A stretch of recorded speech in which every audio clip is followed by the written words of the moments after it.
SER Podcast.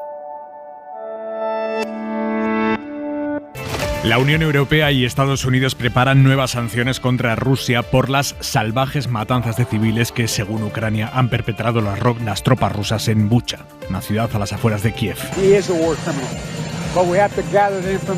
Es Joe Biden acusando a Putin de ser un criminal de guerra. No es la primera vez que lo dice. De hecho, el presidente de Estados Unidos ha recordado que ya le criticaron hace unas semanas por decir lo mismo, pero ahora afirma Biden que las imágenes de Bucha le dan la razón, que Putin es un criminal de guerra y que hay que conseguir los detalles, dice Biden, para que se celebre un juicio por crímenes de guerra contra Putin.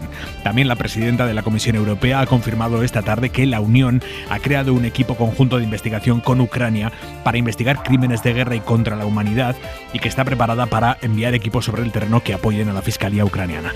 Ahora vamos con todo, pero antes, la previsión del tiempo. Jordi Carbó, buenas tardes. Buenas tardes. A la espera del ascenso de temperaturas notable que notaremos en todo el país a partir del jueves, las próximas horas ambiente prácticamente de invierno. De madrugada heladas en prácticamente todo el interior de la mitad norte peninsular, algunos puntos del Mediterráneo también mañana con temperaturas cercanas a los 0 grados. En cambio, en la mitad sur de la península y al sur de Baleares, muchas nubes con momentos de lluvia a ratos persistente y con una cota de nieve en algunos momentos bajando hasta los 500-600 metros. Al final del día ya empezará a subir.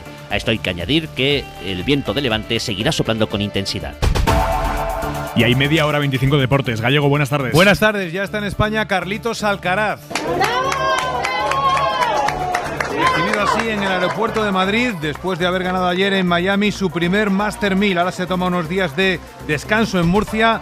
Desde el domingo jugará el siguiente torneo en Montecarlo, abriendo la tierra batida. Y luego vamos a escuchar a Guardiola y a Simeone antes del duelo de cuartos de final que mañana juegan en la Champions el Manchester City y el Atlético de Madrid. Recordemos, el Real Madrid jugará con el Chelsea y el Villarreal con el Bayern de Múnich. Eso será el miércoles. Empieza ahora 25.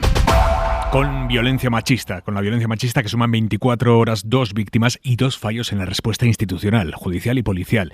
El primero en Cuenca, un hombre ha matado hoy a su expareja, pese a que él tenía una orden de alejamiento en vigor desde finales del año pasado. Tenían 2 hijos menores en común, de 14 y 8 años, él la ha matado. Y el segundo fallo en respuesta institucional, tremendo además.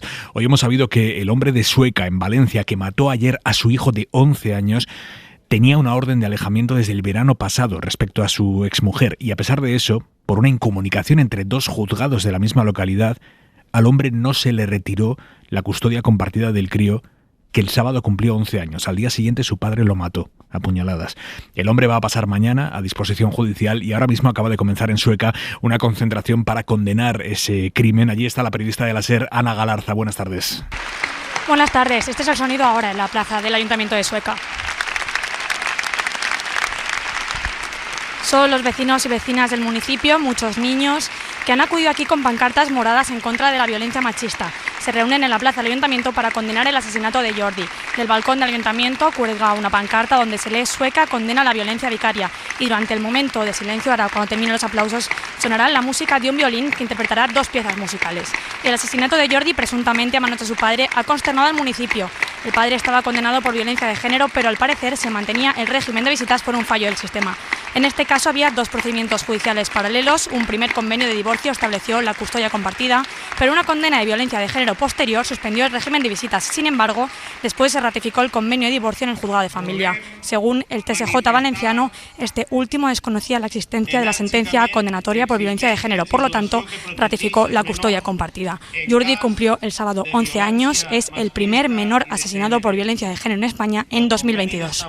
Gracias, Ana. Por esta falta de coordinación entre los 2 juzgados, le ha preguntado hoy José Antonio Marcos en Hora 14 a Ángela Rodríguez, que es la secretaria de Estado de Igualdad. A día de hoy tenemos constancia de que hay 800 casos de agresores que están en la cárcel y que tienen un régimen de visitas que implican que sus hijos vayan a la cárcel a visitarlos. Es incomprensible. ¿Quizá los jueces no actúan con la diligencia adecuada? Lamentablemente creo que hay casos en los que podríamos esperar más. Si hay un caso de violencia de género en el que se sabía que eran hechos probados ya, es evidente que había que haber protegido más a esos menores, ¿no? En este caso a este menor. Por tanto, si no ha sucedido, es quizás porque la justicia no ha sido lo suficientemente efectiva. Y por tanto hay que revisar qué pasos tenemos que dar en esa situación. ¿Qué dice la ley exactamente? Si un hombre está siendo investigado por violencia de género, o a más, si ha habido ya una condena por violencia de género, puede seguir viendo a sus hijos teniendo derecho a un régimen de visitas o incluso la custodia compartida? Mariola Lourido, buenas tardes. Buenas tardes. Pues como norma general no se acordará régimen de visitas cuando el progenitor esté incurso en un proceso penal de violencia de género, ni tampoco cuando haya indicios de malos tratos. Ahora bien, Aimar, en casos excepcionales sí puede darse. El juez podrá concederlas siempre con una resolución motivada en el interés superior del menor. Esto es lo que dice el artículo 94 del Código Civil. El 158 añade que la autoridad judicial debe suspender el régimen de visitas para apartar al menor de un peligro o evitarle perjuicios en su entorno familiar. Y cuando se dicte una orden de protección, la suspensión de las visitas es automática, imperativa. El artículo 544 ter de la Ley de Enjuiciamiento Criminal establece que, por ejemplo, con orden de alejamiento y con indicios de que los hijos hubieran presenciado, sufrido o convivido con la violencia, el juez eliminará de oficio las visitas, solo podrá acordarlas por el interés superior del menor y previa evaluación de la relación paterno-filial. Mariola, gracias. A ti, hasta luego. Почати на цей раз Європі чи світу не вистачати, щоб покарати злочинців. Я не розглядаю такі варіанти. Es el presidente ucraniano Zelensky esta tarde desde Bucha, donde ha acusado a Rusia de perpetrar un genocidio en esa ciudad que está a las afueras de Kiev, en la que, según Ucrania, han recuperado más de 300 cadáveres de civiles. Las fotos son terribles, se ven cadáveres incluso con las manos atadas a la espalda. Rusia lo niega todo, dice que esas imágenes de civiles asesinados son un montaje, a pesar de que lo han comprobado y reportado los periodistas de medios internacionales que están allí mismo, viéndolo con sus propios ojos. Uno de esos periodistas es el enviado especial del País, Luis de Vega, que lo ha descrito así esta mañana en Hoy por Hoy. Pues han sido ajusticiados, asesinados a sangre fría, sin participar en combates. Eran civiles de distintas edades, sexo, con las manos atadas, y presentan disparos a muy corta distancia. Las imágenes de Bucha han expoliado a Estados Unidos y a la Unión Europea para adoptar nuevas sanciones. Ya ha anunciado hoy el jefe de la diplomacia comunitaria que Europa las está preparando con urgencia. También el vicepresidente económico de la Comisión ha dicho esta tarde que todas las opciones contra Rusia están encima de la mesa, pero el ministro alemán de Finanzas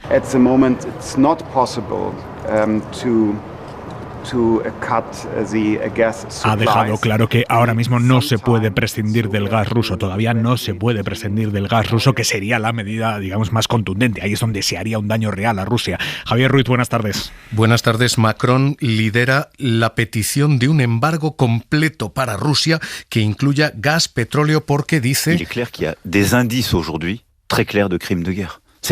Es claro que ha habido crímenes de guerra y en ese paquete de sanciones están también Polonia, los estados bálticos, Suecia y Países Bajos. Pero no quieren cortarle el gas a Rusia ni Alemania, ni Austria, ni Hungría, con gobiernos divididos y sobre todo con enorme dependencia energética del gas y el petróleo ruso. La Comisión Europea ha de presentar nuevo paquete de sanciones antes del miércoles, en principio dirigido a bancos, dirigido a oligarcas, y hay tres opciones. Primero, un paquete progresivo que vaya aumentando esas sanciones poco a poco. Segundo, elevar la cuestión a los jefes de Estado. Y tercero, imponer aranceles. Rusia exporta 8 millones de barriles de crudo al día y es quien suministra el 70% del carbón que se quema en Europa. Así que cerrar el grifo a Rusia significaría encarecer más el combustible aquí. Y es noticia de esta tarde, Alemania ha nacionalizado la filial alemana de la empresa rusa Gazprom. Isabel Villar. Una decisión sin precedentes que el gobierno toma para garantizar el suministro de gas en su país ante los intentos, dicen, de la empresa rusa de sacar a la filial del dominio del Ejecutivo alemán. Intentaron venderla sin informarla al gobierno. Alemania además ha expulsado esta tarde a 40 diplomáticos rusos y Lituania a su embajador en el país como represalia tras la aterradora masacre, dicen, de Bucha. Francia también echará a diplomáticos rusos, una treintena, según los medios franceses. Rusia anuncia que responderá. Hoy el apestado Putin ha felicitado a Víktor Orbán por su victoria en las elecciones legislativas de ayer. En un comunicado, el presidente ruso habla incluso de reforzar los vínculos entre los dos países. Las húngaras son las primeras elecciones en suelo europeo desde que estalló la guerra en Ucrania y Orbán, aliado de Putin, ha conseguido una victoria aplastante, Isabel. Sí, el ultranacionalista Orbán controla 135 diputados de una Cámara de 199 y encadenará así su cuarto mandato consecutivo. Enfrente tenía a una coalición opositora de 6 partidos que solo han conseguido el 35% de los votos. Su primer mensaje: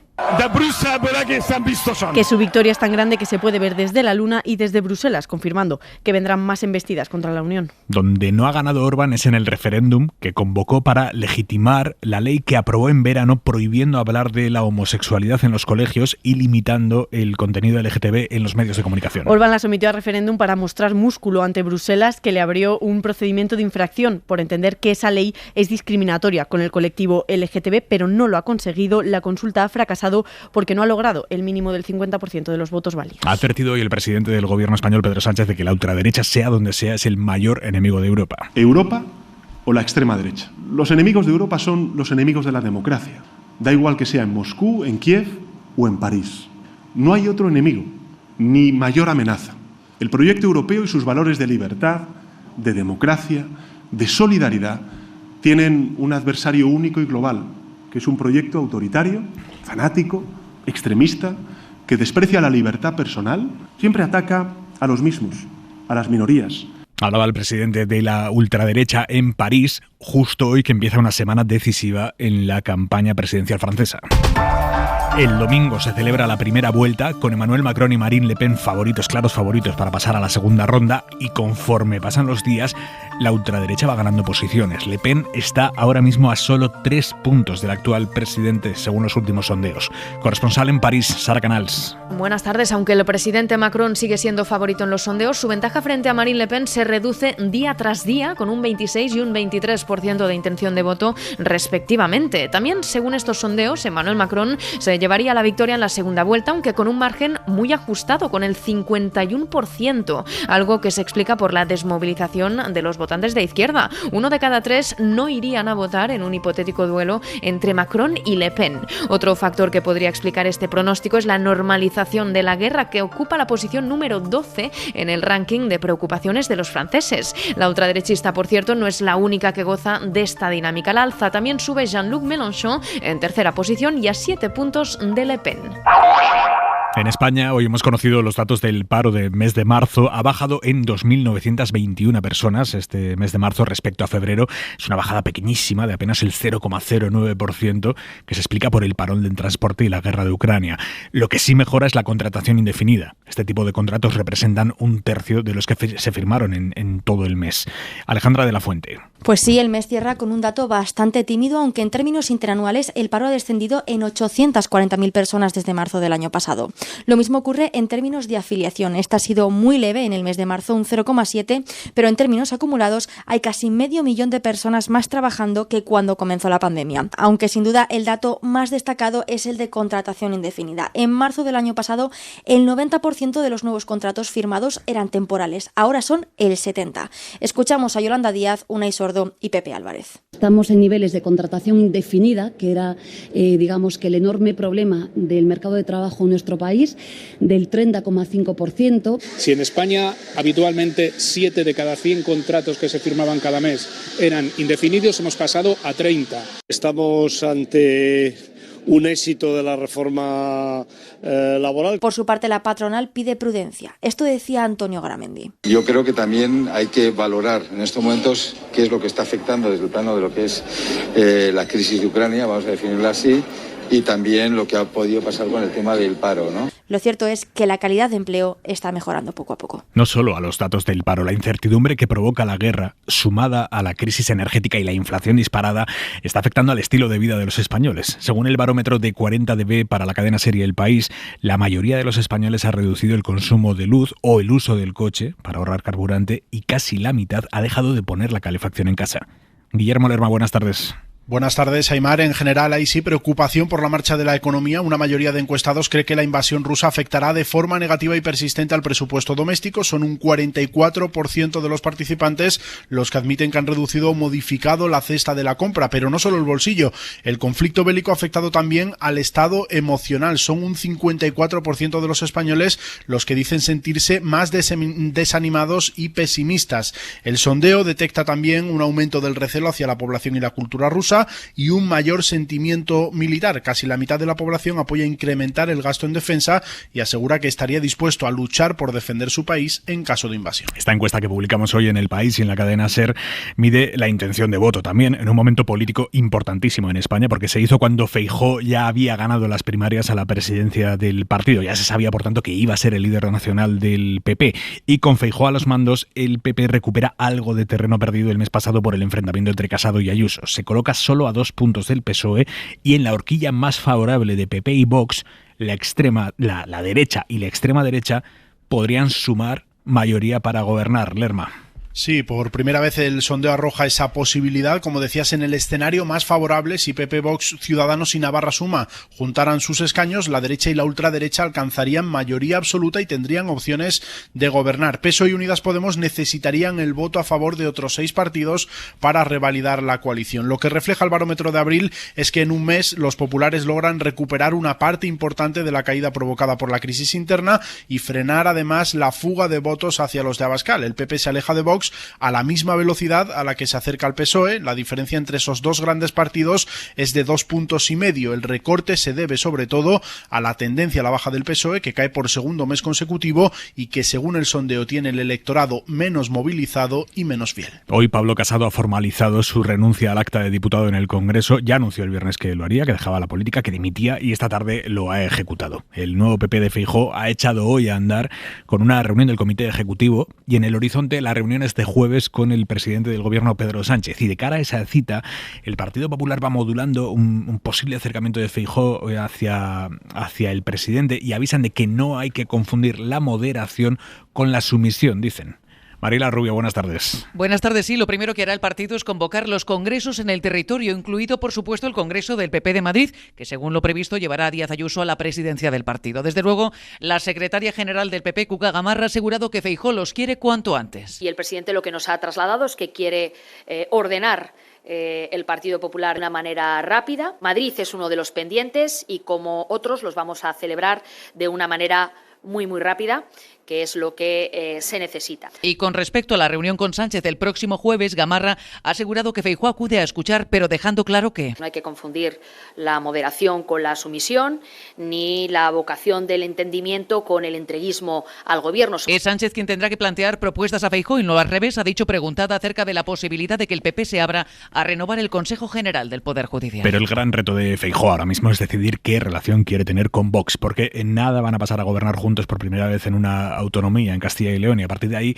tiene que decidir Carolina Gómez. Lo que Vox pide a Feijóo es que aclare cuanto antes si prefiere gobernar con el PSOE o con ellos. Entienden los de Abascal que el líder gallego, al contrario que Ayuso, es más partidario de lo primero. Yo creo que el Partido Popular está en esa encrucijada que está abierta y además lo han hecho con muchísima transparencia en este Congreso. Tendrán que tomar sus decisiones. Vox augura un trato más cordial y menos ofensivo con Feijóo que con Pablo Casado, con quien Abascal no tenía ya ningún tipo de contacto. Si él no dispara, nosotros tampoco lo haremos, aseguran fuentes próximas a Abascal, y eso que Feijóo siempre ha sido uno de los varones más criticados por Vox. Que Feijóo es un nacionalista disfrazado. Abascal y Feijóo aún no se han visto. En Vox creen que podrían hacerlo en cualquier momento y reconocen que hay algunas personas en el entorno de ambos que estarían intentando propiciar ese encuentro. Creen en Vox que Feijóo podría recuperar voto, pero que se lo robará por el centro al Partido Socialista y no a ellos. Abascal se ha marcado como objetivo llegar a los 100 escaños en las próximas generales.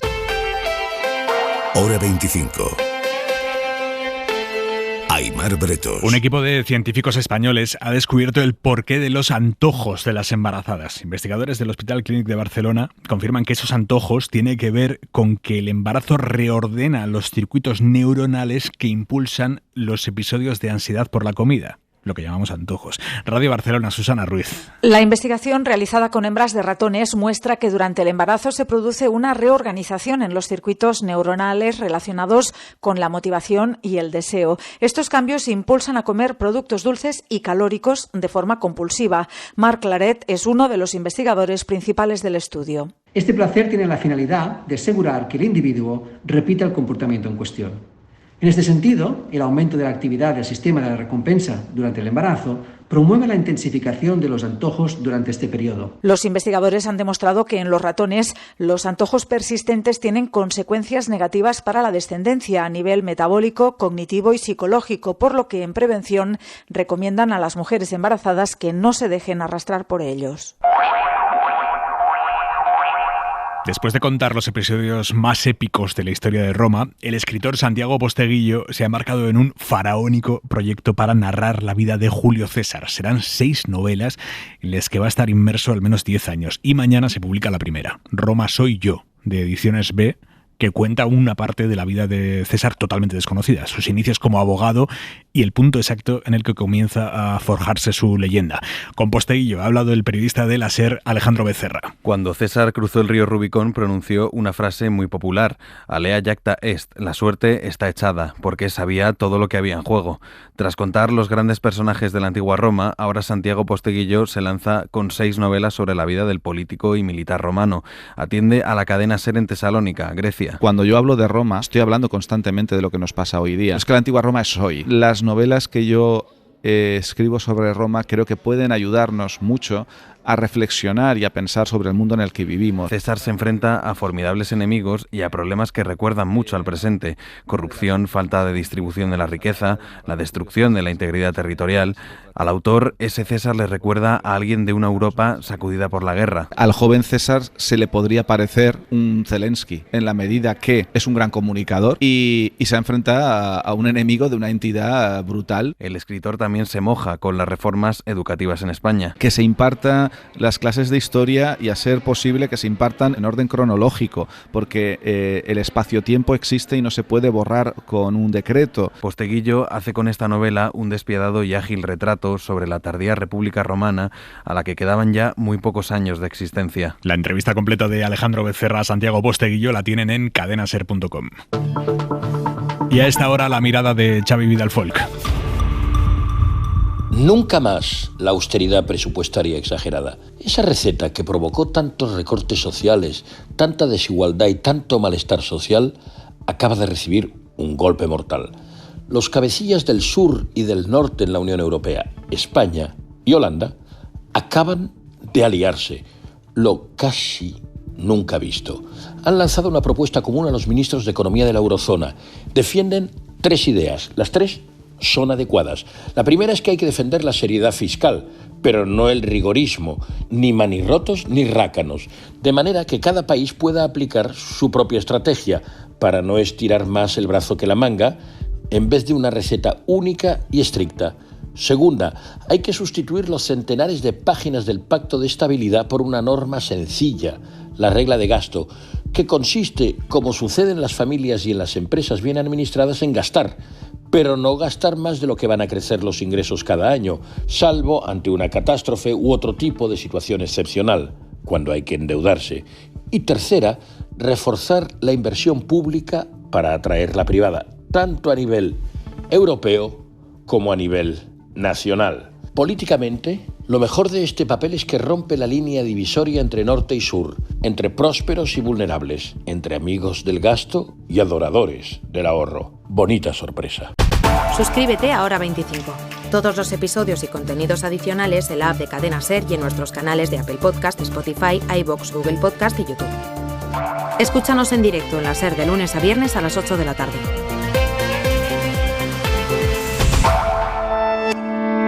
Cadena SER. La radio.